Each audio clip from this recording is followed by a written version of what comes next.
Hello everyone, welcome to break time classes. इस video में हम बूस्टर का ही कुछ और पार्ट हिस्ट्री का ही कवर करेंगे, मॉडर्न हिस्ट्री का, क्योंकि सबसे ज़्यादा इंपॉर्टेंट मॉडर्न हिस्ट्री रहती है और थोड़ा डीप में क्वेश्चन पीसीएस में पूछे जाते हैं। ये सभी जितने भी नोट्स वगैरह हैं वो यूपी पीसीएस वाले ग्रुप में मिलेंगे और ज्वाइन करने के लिए नंबर दिया हुआ है, इस पर व्हाट्सएप करके आप ग्रुप की डिटेल्स ले सकते हैं, उसको प्रॉपरली पढ़कर ज्वाइन कर सकते हैं। सभी बाकी के भी hand written notes, current affair या फिर जो भी टेस्ट वगैरह है, क्विज है, वो सब आपको यूपी पीसीएस वाले ग्रुप में ही मिलेगा और इसी नंबर पर ही आपको डिटेल मिलेगी जैसे ही आप UP PCS group detail message करेंगे। तो चलिए शुरू करेंगे। अभी देखिए, ये जो समझौते वगैरह हुए थे इसके बारे में डिटेल में क्वेश्चन पूछा जाता है कि किस समझौते में क्या बातचीत हुई थी, किसकी रिकमेंडेशन क्या थी। पीसीएस में थोड़ा डीप में क्वेश्चन ऐसे स्टेटमेंट बना के पूछता है। तो गांधी इरविन समझौता हुआ था 5 मार्च 1931 को दिल्ली में और सरोजनी नायडू ने इसे दो महात्माओं का मिलन कहा था। तो किसने कहा था दो महात्माओं का मिलन? सरोजनी नायडू ने। ये क्वेश्चन पूछा जा चुका है पहले।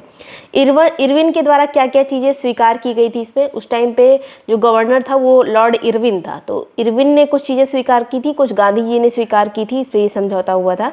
तो इरविन ने कहा था कि हिंसा के आरोपियों को छोड़कर बाकी राजनीतिक कैदी रिहा होंगे। हिंसा के आरोपी रिहा नहीं होंगे, बाकी राजनीतिक कैदियों को रिहा कर दिया जाएगा। भारतीय समुद्र किनारे नमक बना सकेंगे, भारतीय लोग समुद्र के किनारे नमक बना सकेंगे। भारतीय लोग शराब व विदेशी वस्त्रों की दुकान पर कानून की सीमा में रहते हुए धरना प्रदर्शन कर सकते हैं।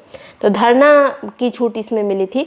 इसके अलावा सरकारी नौकरी से त्यागपत्र देने वालों को वापस लेने में सरकार उदारता दिखाएगी। बहुत सारे इससे पहले आंदोलन वगैरह हो चुके थे, तो उसमें बहुत सारे लोगों ने, स्टूडेंट्स ने स्कूल छोड़ दिया था, कॉलेज छोड़ दिए थे और नौकरियां भी, सरकारी नौकरियों से बहुत लोगों ने त्यागपत्र दिए थे। तो गांधी जी ने कहा था कि इनको वापस से भर्ती करो, मतलब कुछ लोगों को। तो ये इरविन ने यहाँ पर इसको माना था कि मतलब सरकार जो है उनको वापस लेगी और ये अंग्रेजों के भी हित में था। गांधी जी द्वारा क्या क्या चीज़ें स्वीकार की गई थी कि सविनय अवज्ञा आंदोलन स्थगित हो जाएगा और द्वितीय गोलमेज सम्मेलन में कांग्रेस पार्टिसिपेट करेगी। द्वितीय गोलमेज सम्मेलन एकमात्र था जिसमें कांग्रेस ने भाग लिया था, बाकी पहले और तीसरे में नहीं लिया था। इसी में जो है गांधी जी इसके प्रमुख बन के गए थे द्वितीय गोलमेज सम्मेलन में। पहला वाला 1930 में हुआ था, दूसरा वाला 1931 में हुआ था और तीसरा वाला 1932 में हुआ था। 3 गोलमेज सम्मेलन हुए थे और दूसरे वाले में गांधी जी ने भाग लिया था। कांग्रेस ब्रिटिश सामानों का बहिष्कार नहीं करेगी, ये भी गांधी जी ने एक अपनी तरफ से रखा था। इसके अलावा भगत सिंह, राजगुरु, सुखदेव को 23 मार्च 1931 में जो फांसी दी गई थी उसको बचा ना पाने के कारण जो है कराची अधिवेशन में गांधी जी को काले झंडे दिखाए गए थे। ये कहा गया था कि ये जो समझौता हुआ है गांधी इरविन समझौता, इसमें अगर गांधी जी चाहते तो इन तीनों लोगों को फांसी से बचा सकते थे, इसकी भी मांग रख सकते थे। लेकिन यहाँ पे जो ये पहली वाली लाइन थी जो इरविन ने स्वीकार किया था कि हिंसा के आरोपियों को छोड़कर बाकी राजनीतिक कैदी रिहा होंगे, तो यहाँ पे इनको जो है राजनीतिक कैदी में भी नहीं डाला गया था और गांधी जी ने इसके बारे में बात नहीं की थी, इसीलिए गांधी जी का काफ़ी ज़्यादा विरोध हुआ था। और जो कराची अधिवेशन हुआ था उसके बाद उसमें काले झंडे दिखाए गए थे गांधी जी को।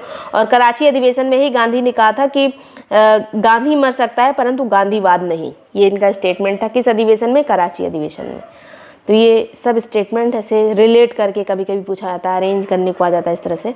कम्युनल अवार्ड क्या है? सांप्रदायिक पंचाट इसको कहा जाता है। ये ब्रिटिश प्रधानमंत्री रैमजे मैकडोनाल्ड के द्वारा इसको जारी किया गया था 16 अगस्त 1932 को। डेट बहुत इंपॉर्टेंट है क्योंकि ये सब डेट जो है अरेंज करने को आती हैं। इसमें प्रमुख चीज़ें ये थी, सबसे मेन बात, कि इसके तहत प्रत्येक अल्पसंख्यक समुदाय के लिए विधानमंडल में सीटें आरक्षित होंगी।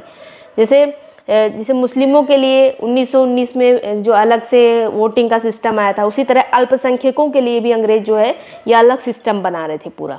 दलित वर्ग को भी अल्पसंख्यक माना जाएगा, ये भी इसमें बात कही गई थी। ये जो आया था ये सांप्रदायिक पंचाट, इसमें दलित वर्ग को भी अल्पसंख्यक की श्रेणी में डालने की बात की गई थी, उनके लिए भी पृथक निर्वाचन की बात की गई थी। उसके बाद जो है गांधी जी ने जो है एक पूना पैक्ट आया था 1932 में, इससे गांधी जी काफ़ी निराश थे। मतलब ये जो हुआ था ये सब चीज़ें, ये कम्युनल अवार्ड, सांप्रदायिक पंचाट, तो गांधी जी ने आमरण अनशन शुरू कर दिया था 20 सितंबर 1932 को। यरवदा जेल में जब वो थे उस टाइम पे आमरण अनशन किया था और ये पूना पैक्ट हुआ था 1932 में, याद रखिएगा। कारण क्या था इसका? तो कि दलित वर्ग को पृथक निर्वाचन के दिए जाने के विरोध में इन्होंने ये शुरू किया था। 20 सितंबर 1932 को ये शुरू किया था। और इसके बाद जो है गांधी जी और अंबेडकर के बीच में एक पूना पैक्ट हुआ था। अंबेडकर चाहते थे कि पृथक निर्वाचन हो, लेकिन पूना पैक्ट जब ये समझौता हुआ था, कब हुआ था? 24 सितंबर 1932 को गांधी जी और अंबेडकर के बीच में।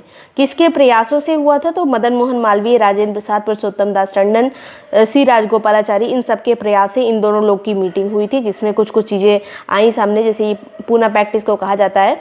और इस पैक्ट के तहत क्या क्या निर्धारित हुआ, तो ये चीज़ इंपॉर्टेंट है, क्या क्या निर्धारित हुआ। तो दलित जो पृथक निर्वाचन है उसको समाप्त किया जाएगा। प्रांतीय विधानमंडल में दलित वर्ग के लिए सीट जो है 71 से बढ़ाकर 147 सीट आरक्षित होगी। ये क्वेश्चन पीसीएस में पूछा जा चुका है कि कितनी सीट से बढ़ाकर कितनी सीट किया गया था पूना पैक्ट के बाद। तो दलित वर्ग के लिए आरक्षण 71 सीट से बढ़ाकर 147 सीट आरक्षित की गई। फिर जो है केंद्रीय विधानमंडल में दलित सुरक्षित सीटों की संख्या में 18% की वृद्धि होगी।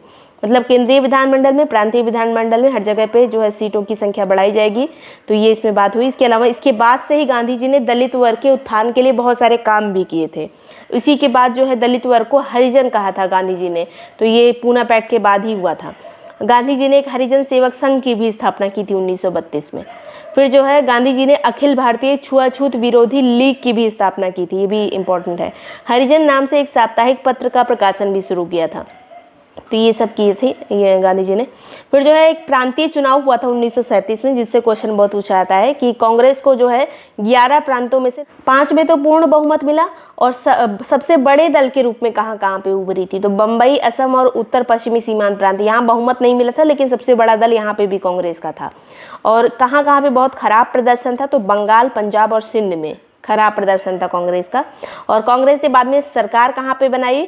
तो देखिए सरकार तो जहाँ पे पूर्ण बहुमत होगा वहाँ पे बनाएगी, और जहाँ पे सबसे बड़ी पार्टी के रूप में उभरी होगी वहाँ भी गठबंधन की सरकार बना सकती है। तो मद्रास, संयुक्त प्रांत, मध्य प्रांत, बिहार, बम्बई, उड़ीसा, उत्तर पश्चिमी प्रांत और असम में जो है कांग्रेस ने अपनी सरकार बनाई थी। 1, 2, 3, 4, 5, 6, 7, 8 यहाँ इतनी जगह पे जो है सरकार बनाई थी कांग्रेस ने उस टाइम पे।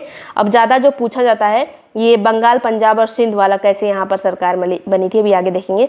यहाँ पे प्रांतों के प्रधानमंत्री कौन कौन बने थे? तो ये सब कांग्रेस वाले ही। मद्रास में सी राजगोपालाचारी बने थे, बिहार में श्री कृष्ण सिन्हा बने थे, उड़ीसा में BN दास बने थे। ये अगर मैच करने को आ जाए, टफ क्वेश्चन पूछा जाएगा तो उस टाइम पे कौन बने थे, कहाँ पे जो है प्रधानमंत्री? उस टाइम पे प्रधानमंत्री कहा जाता था, जो CM टाइप के, इसे आज के टाइप पे जो CM है वही चीज़। मध्य प्रांत में NB खरे थे, बाद में रविशंकर शुक्ल बने। संयुक्त प्रांत में BG खेर थे। असम में सादुल्ला थे, बाद में गोपीनाथ बारदोलोई बने थे। और बम्बई में BG खेर बने थे। अब देखिए यहाँ पर जो बंगाल, पंजाब और सिंध है, यहाँ पर मुस्लिम लीग ने सरकार बनाई थी। बंगाल में जो है फजलुल हक बने थे प्रधानमंत्री, और यहाँ पर मुस्लिम लीग ने कृषक प्रजा पार्टी से गठबंधन करके सरकार बनाई थी। ये क्वेश्चन पूछा जाता है कि मुस्लिम लीग ने 1937 के चुनाव में किसके साथ गठबंधन किया था बंगाल में? तो कृषक प्रजा पार्टी के साथ। और पंजाब में सिकंदर हयात खान प्रधानमंत्री बने थे, और यहाँ पर मुस्लिम लीग ने यूनानिस्ट पार्टी के साथ गठबंधन किया था, यूनानिस्ट पार्टी के साथ गठबंधन किया। सिंध में अल्लाह बख्श बने थे प्रधानमंत्री, और मुस्लिम लीग ने यहाँ पर सरकार बनाई थी। तो ये 3 जगह पे कांग्रेस की गवर्नमेंट नहीं बनी थी। 28 महीने के बाद कांग्रेस ने अपना इस्तीफा दे दिया था, और कारण था कि द्वितीय विश्व युद्ध में बिना भारतीयों की अनुमति के शामिल कर दिया गया था। भारतीयों को अंग्रेजों ने बिना परमिशन लिए ही शामिल कर दिया था, तो इसलिए जो है कांग्रेस ने इस्तीफा दे दिया था। अक्टूबर 1939 में सभी जो प्रधानमंत्री बने थे सबने इस्तीफा दे दिया था, और इस इस्तीफे से मुस्लिम लीग बहुत खुश हो गई थी, और मुक्ति दिवस मुस्लिम लीग ने मनाया था 22 दिसंबर 1939 में। ये मुक्ति दिवस कब मनाया गया याद रखिएगा, मुस्लिम लीग के द्वारा मुक्ति दिवस 22 दिसंबर 1939 में मनाया गया था। फिर जो है अभी ये दूसरी चीज़ है, ये सुभाष चंद्र बोस कांग्रेस के अध्यक्ष कितनी बार बने थे? तो 2 बार बने थे, हरिपुरा अधिवेशन में 1938 में और त्रिपुरी अधिवेशन में 1939 में। त्रिपुरी संकट क्या होता है 1939 में? ये जो दूसरा वाला अधिवेशन हुआ था त्रिपुरी वाला अधिवेशन, ये त्रिपुरी कहाँ पर है? तो मध्य प्रदेश में स्थित है, जबलपुर में। और हरिपुरा कहाँ स्थित है? गुजरात में है। तो ये सेकंड वाला जो त्रिपुरी अधिवेशन है 1939 वाला, यहाँ पे सुभाष चंद्र बोस ने गांधी जी के जो पसंदीदा थे पट्टाभी सीतारमैया, उनको जो है अध्यक्ष पद पे हराया था, और खुद जो है अध्यक्ष बने थे, कांग्रेस के अध्यक्ष बने थे सुभाष चंद्र बोस। तो जिस वजह से गांधी जी जो है कांग्रेस कार्यकारिणी जो समिति थी उसमें सहयोग नहीं दे रहे थे। गांधी जी काफ़ी अनुभवी व्यक्ति थे, और उनका कहना भी लोग मानते थे, लेकिन वो बिल्कुल काम में सपोर्ट नहीं कर रहे थे, क्योंकि उनका पसंदीदा व्यक्ति हार गया था। तो सहयोग नहीं कर रहे थे। तो बाद में सुभाष चंद्र बोस ने कहा कि इससे अच्छा है कि हम अलग हो जाते हैं। तो सुभाष चंद्र बोस जी ने जो है कांग्रेस ही छोड़ दी थी। उसके बाद में फॉरवर्ड ब्लॉक बनाया था 1939 में। 1939 में सुभाष चंद्र बोस ने फॉरवर्ड ब्लॉक की स्थापना की और इनके इस्तीफे के बाद कौन बना था कांग्रेस का अध्यक्ष? तो डॉक्टर राजेंद्र प्रसाद बने थे। जिसको हराया था वो नहीं बने थे, डॉक्टर राजेंद्र प्रसाद बने थे निर्विरोध रूप से। फिर एक आता है अगस्त प्रस्ताव। अगस्त प्रस्ताव 8 अगस्त 1940 को आया था। द्वितीय अधिवेशन में कांग्रेस का सहयोग प्राप्त करने के लिए लिन लिथगो द्वारा इसको प्रस्तुत किया गया था। कांग्रेस सहयोग करे इसलिए इसको प्रस्तुत किया गया था 8 अगस्त 1940 को।